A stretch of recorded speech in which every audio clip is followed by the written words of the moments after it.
का कुत्ता न घर का न घाट का। एक बार कक्षा 10 की हिंदी शिक्षिका अपने छात्र को मुहावरे सिखा रही थी।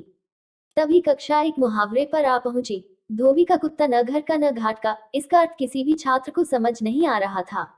इसीलिए अपने छात्र को और अच्छी तरह से समझाने के लिए शिक्षिका ने अपने छात्र को एक कहानी के रूप में उदाहरण देना उचित समझा। उन्होंने अपने छात्र को कहानी कहना शुरू किया। कई साल पहले सज्जनपुर नामक नगर में राजू नाम का लड़का रहता था। वह एक बहुत ही अच्छा क्रिकेटर था। वह इतना अच्छा खिलाड़ी था कि उसमें भारतीय क्रिकेट टीम में होने की क्षमता थी।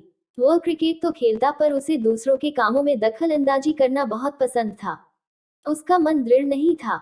जो दूसरे लोग करते थे वह वही करता था।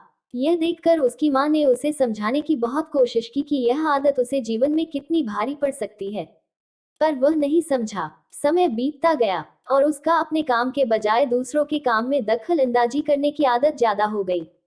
जब ही उससे क्रिकेट का अभ्यास होता था, तभी उसके दूसरे दोस्तों को अलग खेलों का अभ्यास रहता था।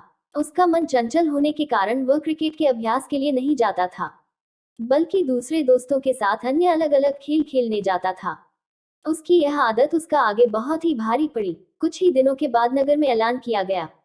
नगर में सभी खेलों के लिए एक चयन होगा, जिसमें जो भी चुना जाएगा उसे भारत के राष्ट्रीय दल में खेलने को मिल सकता है।